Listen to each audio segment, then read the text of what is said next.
आज मैं आप सबसे क्रिकेट नहीं बल्कि भारत ने स्पेस में जो शानदार सेंचुरी बनाई है उसकी बात करने वाला हूं। पिछले महीने देश इसरो के 100वें रॉकेट की लॉन्चिंग के साक्षी बने हैं। ये केवल एक नंबर नहीं है बल्कि इससे स्पेस साइंस में नित नई ऊंचाइयों को छूने के हमारे संकल्प का भी पता चलता है। हमारी स्पेस जर्नी की शुरुआत बहुत ही सामान्य तरीके से हुई थी। इसमें कदम कदम पर चुनौतियां थी, लेकिन हमारे वैज्ञानिक विजय प्राप्त करते हुए आगे बढ़ते ही गए। समय के साथ अंतरिक्ष की इस उड़ान में हमारी सफलताओं की लिस्ट काफी लंबी होती चली गई।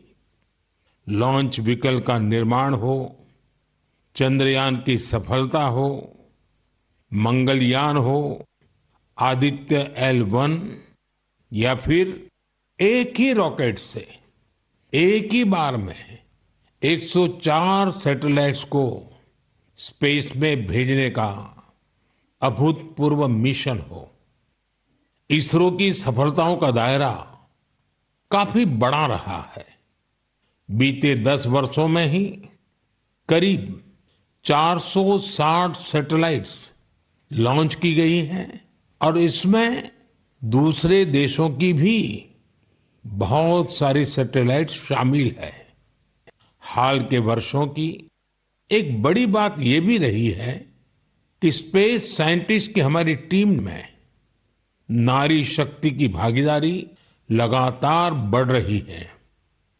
मुझे यह देखकर भी बहुत खुशी होती है कि आज स्पेस सेक्टर हमारे युवाओं के लिए बहुत फेवरेट बन गया है। कुछ साल पहले तक किसने सोचा होगा कि इस क्षेत्र में स्टार्टअप और प्राइवेट सेक्टर की स्पेस कंपनियों की संख्या सैकड़ों में हो जाएगी। हमारे जो युवा जीवन में कुछ थ्रिलिंग और एक्साइटिंग करना चाहते हैं, उनके लिए स्पेस सेक्टर एक बेहतरीन ऑप्शन बन रहा है। साथियों, आने वाले कुछ ही दिनों में हम नेशनल साइंस डे मनाने जा रहे हैं। हमारे बच्चों का, युवाओं का साइंस में इंटरेस्ट और पैशन होना बहुत मायने रखता है। इसे लेकर मेरे पास एक आइडिया है जिसे आप one day as a scientist कह सकते हैं। यानी आप अपना एक दिन एक साइंटिस्ट के रूप में, एक वैज्ञानिक के रूप में बिताकर देखें। आप अपनी सुविधा के अनुसार, अपनी मर्जी के अनुसार कोई भी दिन चुन सकते हैं। उस दिन आप किसी रिसर्च लैब, प्लेनेटोरियम या फिर स्पेस सेंटर जैसी जगहों पर जरूर जाएं। इससे साइंस को लेकर आपकी जिज्ञासा और बढ़ेगी।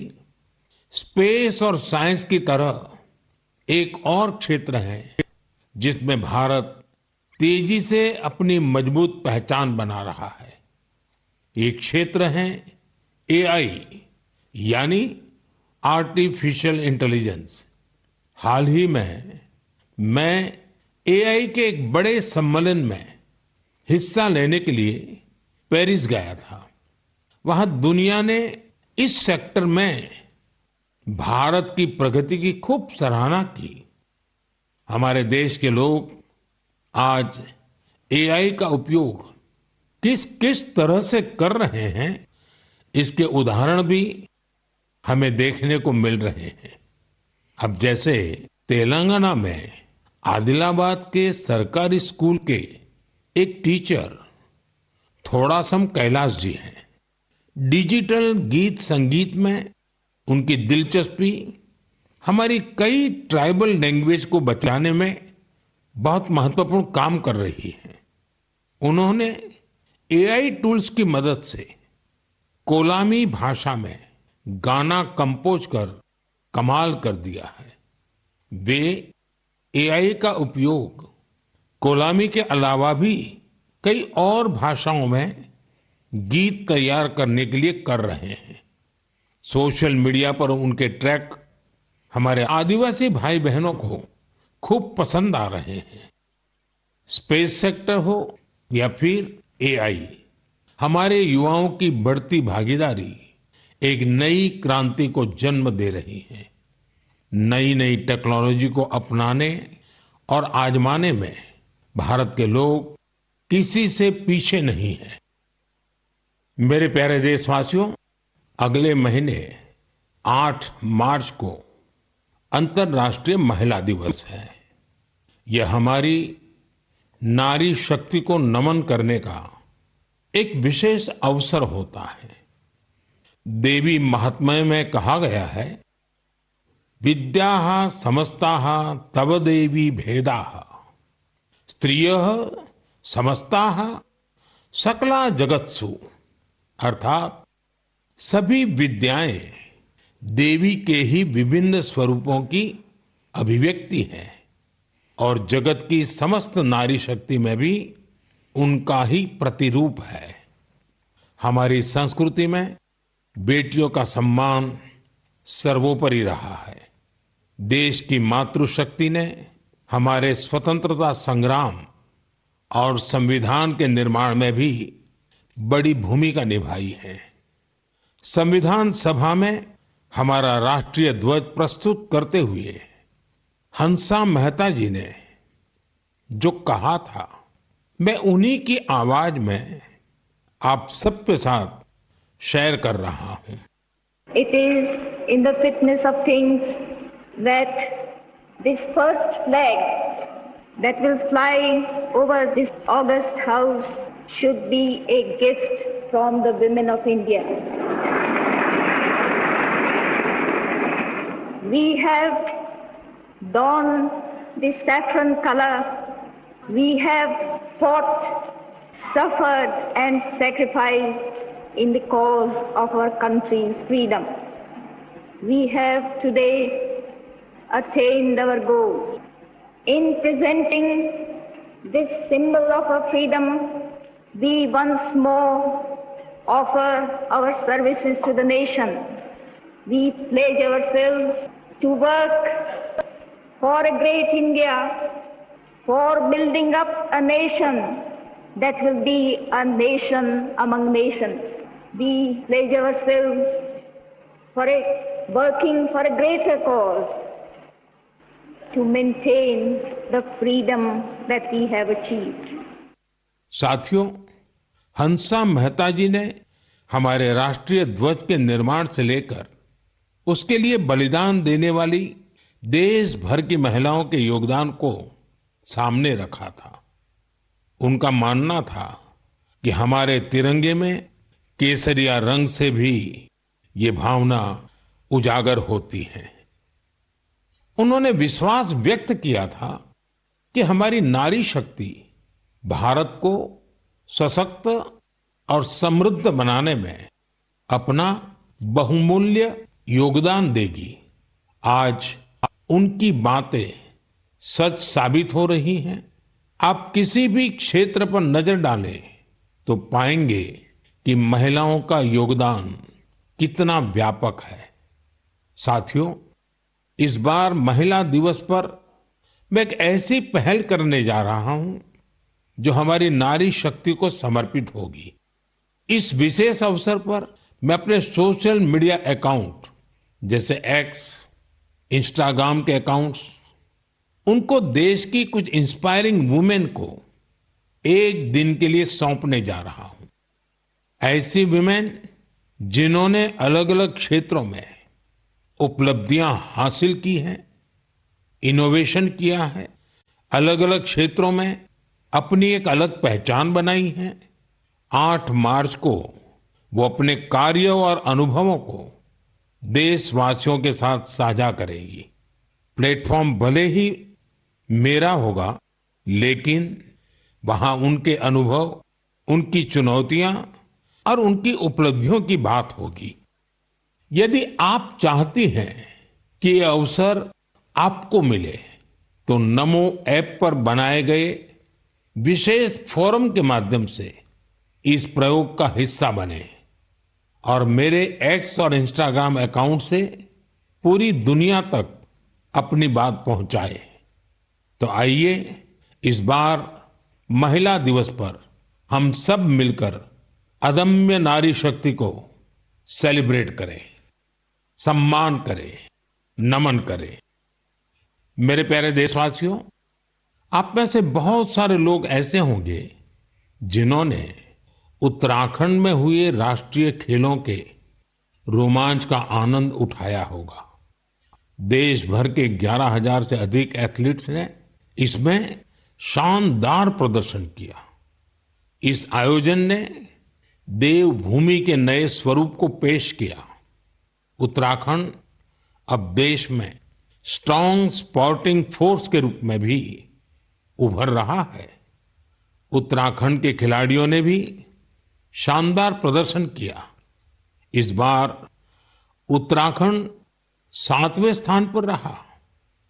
यही तो पावर ऑफ स्पोर्ट्स है जो इंडिविजुअल्स और कम्युनिटीज के साथ साथ पूरे राज्य का कायाकल्प कर देती है। इससे जहां भावी पीढ़ियां प्रेरित होती हैं, वहीं कल्चर ऑफ एक्सेलेंस को भी बढ़ावा मिलता है। साथियों, आज देश भर में इन खेलों के कुछ यादगार प्रदर्शनों की खूब चर्चा है।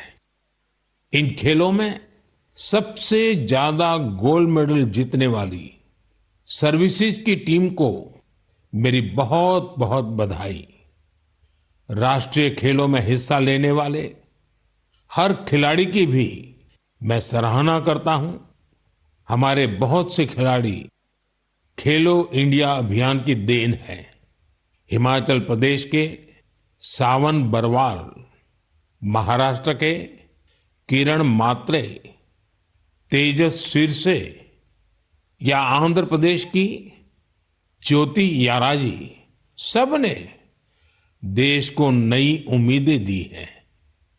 उत्तर प्रदेश के जेवलिन थ्रोअर सचिन यादव और हरियाणा की हाई जंपर पूजा और कर्नाटका की स्विमर धिनिधि दे सिंधु ने देशवासियों का दिल जीता। इन्होंने 3 नए राष्ट्रीय रिकॉर्ड बनाकर सबको चौंका दिया। इस बार के राष्ट्रीय खेलों में टीनेज चैंपियंस, उनका नंबर हैरान करने वाला है। 15 साल के शूटर गेविन एंटनी, यूपी की हैमर थ्रो खिलाड़ी 16 साल की अनुष्का यादव, मध्य प्रदेश के 19 साल के पोल वाल्टर देव कुमार मीणा ने साबित किया कि भारत का स्पोर्टिंग फ्यूचर बेहद प्रतिभावान पीढ़ी के हाथों में है। उत्तराखंड में हुए नेशनल गेम्स ने ये भी दिखाया कि कभी हार ना मानने वाले जीतते जरूर है। कंफर्ट के साथ कोई चैंपियन नहीं बनता। मुझे खुशी है हमारे युवा एथलीटों के डिटर्मिनेशन और डिसिप्लिन के साथ भारत आज ग्लोबल स्पोर्टिंग पावर हाउस बनने की ओर तेजी से आगे बढ़ रहा है। मेरे प्यारे देशवासियों, देहरादून में नेशनल गेम्स की ओपनिंग के दौरान मैंने एक बहुत ही अहम विषय उठाया है, जिसने देश में एक नई चर्चा की शुरुआत की है। ये विषय है ओबेसिटी, यानी मोटापा। एक फिट और हेल्दी नेशन बनने के लिए हमें ओबेसिटी की समस्या से निपटना ही होगा। एक स्टडी के मुताबिक आज हर 8 में से 1 व्यक्ति ओबेसिटी की समस्या से परेशान है। बीते वर्षों में ओबेसिटी के मामले 2 गुने हो गए हैं। लेकिन इससे भी ज्यादा चिंता की बात यह है कि बच्चों में भी मोटापे की समस्या 4 गुना बढ़ गई हैं। WHO का डेटा बताता है कि 2022 में दुनिया भर में करीब 250 करोड़ लोग ओवरवेट थे, यानी आवश्यकता से भी कहीं ज्यादा वजन था। ये आंकड़े बेहद गंभीर है और हम सभी को सोचने पर मजबूर करते हैं कि आखिर ऐसा क्यों हो रहा है। अधिक वजन या मोटापा कई तरह की परेशानियों को, बीमारियों को भी जन्म देता है। हम सब मिलकर छोटे छोटे प्रयासों से इस चुनौती से निपट सकते हैं। जैसे एक तरीका मैंने सुझाया था, खाने के तेल में 10% 10% की कमी करना। आप तय कर लीजिए कि हर महीने 10% कम तेल उपयोग करेंगे। आप तय कर सकते हैं कि जो तेल खाने के लिए खरीदा जाता है, खरीदते समय ही अब 10% कम ही खरीदेंगे। ये ओबेसिटी कम करने की दिशा में एक अहम कदम होगा। मैं आज मन की बात में इस विषय पर कुछ स्पेशल मैसेज भी आप लोगों से शेयर करना चाहता हूं। शुरुआत ओलंपिक मेडलिस्ट नीरज चोपड़ा जी से करते हैं, जिन्होंने खुद सफलतापूर्वक ओबेसिटी पर काबू पाकर दिखाया है। सभी को नमस्ते, मैं नीरज चोपड़ा आज आप सभी को बताना चाहता हूं कि हमारे माननीय प्रधानमंत्री श्री नरेंद्र मोदी जी ने मन की बात में इस बार ओबेसिटी के बारे में चर्चा की है, जो हमारे देश के लिए बहुत ही अहम मुद्दा है। और मैं कहीं ना कहीं इस बात को खुद से भी रिलेट करता हूं, क्योंकि जब मैंने ग्राउंड पे जाना स्टार्ट किया था तो उस टाइम में भी मेरा भी काफ़ी मोटापा था, और मैंने जब ट्रेनिंग स्टार्ट की, अच्छा खाना स्टार्ट किया, तो काफ़ी हेल्थ में मेरे सुधार आया। और उसके बाद जब मैं एक प्रोफेशनल एथलीट बन गया तो उसमें भी मेरी काफ़ी हेल्प मिली। और साथ में बताना चाहूँगा कि जो पेरेंट्स हैं वो खुद भी आउटडोर स्पोर्ट कोई ना कोई खेलने अपने बच्चों को भी लेके जाएं और एक अच्छा हेल्दी लाइफस्टाइल बनाएं, अच्छा खाएं और अपने शरीर को 1 घंटा या जितना भी टाइम आप दे सकते हैं दिन में वो दें एक्सरसाइज के लिए। और मैं एक बात और ऐड करना चाहूँगा, अभी हाल ही में हमारे प्रधानमंत्री जी ने बोला था कि जो खाने में यूज होने वाला ऑयल है उसको 10% तक कम करें, क्योंकि कई बार हम काफ़ी तली हुई चीज़ें, ऐसी चीज़ें खा लेते हैं जिससे ओबेसिटी पे काफ़ी इम्पैक्ट पड़ता है। तो मैं सभी को कहना चाहूँगा कि इन चीज़ों से बचें और अपनी हेल्थ का ध्यान रखें। बस यही आपसे मैं गुजारिश करता हूँ और साथ उठ के हम अपने देश को ऊपर उठाएंगे। धन्यवाद। नीरज जी, आपका बहुत बहुत आभार। जानी मानी एथलीट निखत जरीन जी ने भी इस विषय पर अपनी बात रखी है। हाय, मेरा नाम निखत जरीन है और मैं 2 टाइम्स वर्ल्ड बॉक्सिंग चैंपियन हूँ। जैसे कि हमारे प्रधानमंत्री नरेंद्र मोदी जी ने मन की बात में ओबेसिटी को लेकर जिक्र किया है, and I think it's a national concern. हमें अपनी हेल्थ को लेकर सीरियस होना चाहिए, बिकॉज मोटापा जितनी जल्दी से फैल रहा है हमारे इंडिया में, उसको हमें रोकना चाहिए और कोशिश यही करनी चाहिए कि हम जितना हो सके हेल्दी लाइफस्टाइल फॉलो करें। मैं खुद एक एथलीट होके कोशिश करती हूँ कि मैं हेल्दी डाइट फॉलो करूँ, बिकॉज अगर मैंने गलती से भी अनहेल्दी डाइट ले लिया है या मैंने ऑयली चीजें खा ली, तो जिसकी वजह से मेरे परफॉर्मेंस पे इम्पैक्ट पड़ता है और मैं रिंग में जल्दी थक जाती हूँ। एंड मैं कोशिश यही करती हूँ कि मैं जितना हो सके एडिबल ऑयल जैसी चीजों को मैं कम इस्तेमाल करूँ और उसकी जगह हेल्दी डाइट फॉलो करूँ और डेली फिजिकल एक्टिविटी करूँ, जिसकी वजह से मैं हमेशा फिट रहती हूँ। एंड आई थिंक हम जैसे कॉमन लोग जो है, जो डेली जॉब पे जाते हैं, काम पर जाते हैं, एंड आई थिंक हर किसी को हेल्थ को लेकर सीरियस होना चाहिए और कुछ ना कुछ डेली फिजिकल एक्टिविटी करनी चाहिए, जिसकी वजह से हमें बीमारियों जैसे हार्ट अटैक है और कैंसर जैसे बीमारियों से हम दूर रहे और अपने आप को फिट रखें, क्योंकि हम फिट तो इंडिया फिट। निखत जी ने वाकई कुछ अच्छे पॉइंट्स बताए हैं। आइए अब सुनते हैं डॉक्टर देवी शेट्टी जी का क्या कहना है। आप सभी जानते हैं वे एक बहुत ही सम्मानित डॉक्टर हैं जो इस विषय पर निरंतर काम कर रहे हैं। I would like to thank our Honorable Prime Minister for creating an awareness about obesity in his most popular Mann Ki Baat program. Obesity today is not a cosmetic problem. It is a very serious medical problem. Majority of the youngsters in India today are obese. The main cause of obesity today is poor quality of food intake, especially excess intake of carbohydrates, that is rice, chapati and sugar, and of course large consumption of oil.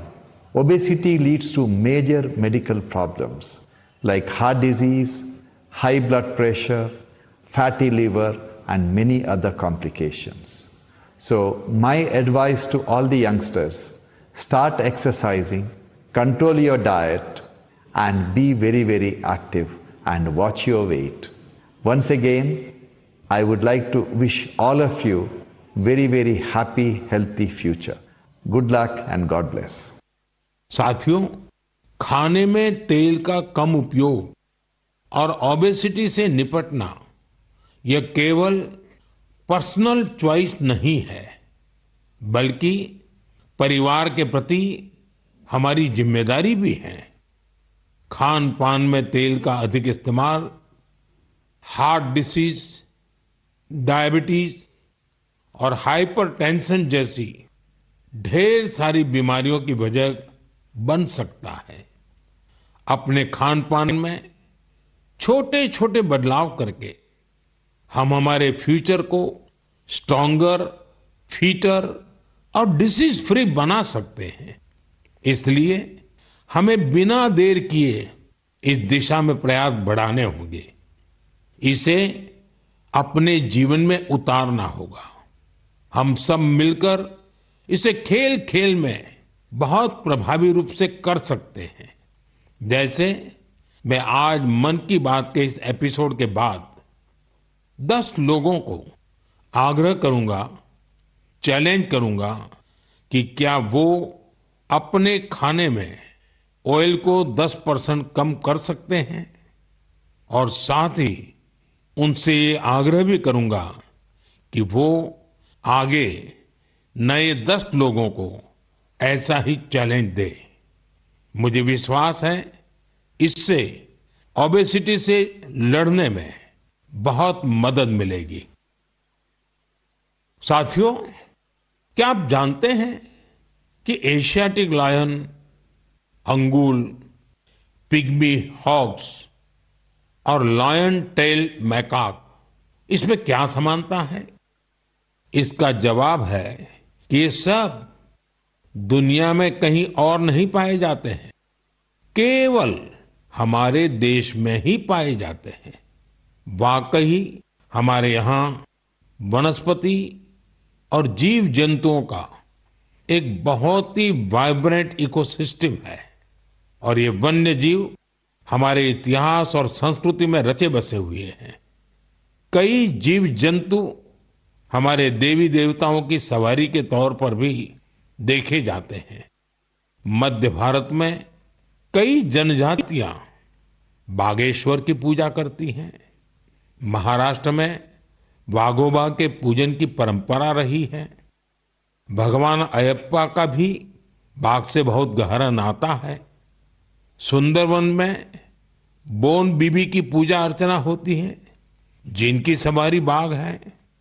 हमारे यहाँ कर्नाटका के हुली वेशा, तमिलनाडु के पुली और केरला के पुलिकली जैसे कई cultural dances हैं जो नेचर और वाइल्ड लाइफ के साथ जुड़े हुए हैं। मैं अपने आदिवासी भाई बहनों का भी बहुत आभार करूंगा, क्योंकि वो वाइल्ड लाइफ प्रोटेक्शन से जुड़े कार्यों में बढ़ चढ़कर भागीदारी करते हैं। कर्नाटका के बीआरटी टाइगर रिजर्व में बाघों की आबादी में लगातार वृद्धि हुई है। इसका बहुत क्रेडिट सोलिगा ट्राइब्स को जाता है, जो बाघ की पूजा करते हैं।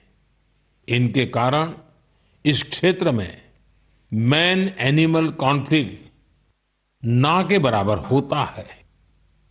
गुजरात में भी लोगों ने गीर में एशियाटिक लायंस की सुरक्षा और संरक्षण में महत्वपूर्ण योगदान दिया है। उन्होंने दुनिया को दिखा दिया है कि प्रकृति के साथ कोएग्जिस्टेंस आखिर क्या होता है। साथियों, इन प्रयासों के कारण ही पिछले कई वर्षों में बाघ, तेंदुए, एशियाटिक लायंस, राइनो और बारहसिंगा की आबादी तेजी से बढ़ी है और भारत में वन्य जीवों की डाइवर्सिटी कितनी खूबसूरत है, ये भी गौर करने लायक है। एशियाटिक लायंस देश के पश्चिमी हिस्से में पाए जाते हैं, जबकि टाइगर का क्षेत्र है पूर्वी, मध्य और दक्षिण भारत। वहीं राइनो पूर्वोत्तर में मिलते हैं। भारत का हर हिस्सा न केवल प्रकृति के लिए संवेदनशील है, बल्कि वाइल्ड लाइफ प्रोटेक्शन के लिए भी प्रतिबद्ध है। मुझे अनुराधा राव जी के बारे में बताया गया है, जिनकी कई पीढ़ियों का नाता अंडमान निकोबार आइलैंड से रहा है। अनुराधा जी ने कम उम्र में ही एनिमल वेलफेयर के लिए खुद को समर्पित कर दिया था। 3 दशकों से उन्होंने हिरण और मोर की रक्षा को अपना मिशन बनाया। यहाँ के लोग तो उन्हें डियर वुमेन के नाम से बुलाते हैं। अगले महीने की शुरुआत में हम वर्ल्ड वाइल्ड लाइफ डे मनाएंगे। मेरा आग्रह है कि आप वाइल्ड लाइफ प्रोटेक्शन से जुड़े लोगों का हौसला जरूर बढ़ाएं। यह मेरे लिए बहुत संतोष की बात है। इस क्षेत्र में अब कई स्टार्टअप भी उभर कर सामने आए हैं। साथियों, यह बोर्ड एग्जाम का सीजन है। मैं अपने युवा साथियों यानी एग्जाम वॉरियर्स को उनकी परीक्षाओं के लिए बहुत बहुत शुभकामनाएं देता हूं। आप बिना कोई स्ट्रेस लिए पूरी पॉजिटिव स्पिरिट के साथ अपने पेपर दीजिए। हर वर्ष परीक्षा पे चर्चा में हम अपने एग्जाम वॉरियर से परीक्षाओं से जुड़े अलग अलग विषयों पर बात करते हैं। मुझे खुशी है कि अब ये कार्यक्रम एक संस्थागत रूप लेता जा रहा है, इंस्टीट्यूशनलाइज हो रहा है। इसमें नए नए एक्सपर्ट्स भी जुड़ते चले जा रहे हैं। इस साल हमने एक नए फॉर्मेट में परीक्षा पे चर्चा करने का प्रयास किया। एक्सपर्ट्स के साथ 8 अलग अलग एपिसोड भी शामिल किए गए। हमने ओवरऑल एग्जाम से लेकर हेल्थ केयर और मेंटल हेल्थ के साथ खान पान जैसे विषयों को भी कवर किया। वहीं पिछले टॉपर्स ने भी अपने विचार और अनुभव सभी के साथ शेयर किए। बहुत से युवाओं, उनके पेरेंट्स और टीचर्स ने इस बारे में मुझे पत्र लिखे हैं। उन्होंने बताया है कि ये फॉर्मेट उन्हें बहुत ही अच्छा लगा है, क्योंकि इसमें हर विषय पर विस्तार से चर्चा की गई। इंस्टाग्राम पर भी हमारे युवा साथियों ने इन एपिसोड को बड़ी संख्या में देखा है। आप में से बहुत सारे लोगों को इस कार्यक्रम का आयोजन दिल्ली की सुंदर नर्सरी में किया जाना यह भी बहुत पसंद आया। हमारे जो युवा साथी परीक्षा पे चर्चा के इन एपिसोड को अब तक नहीं देख पाए हैं, वे इन्हें जरूर देखें। ये सारे एपिसोड नमो ऐप पर रखे हुए हैं। एक बार फिर अपने एग्जाम वॉरियर्स को मेरा यही मैसेज है, be happy and stress free. मेरे प्रिय साथियों, मन की इस बात में इस बार मेरे साथ इतना ही। अगले महीने फिर नए विषयों के साथ हम मिलकर मन की बात करेंगे। आप मुझे अपने पत्र, अपने संदेश भेजते रहिए। स्वस्थ रहिए, आनंद में रहिए। बहुत बहुत धन्यवाद।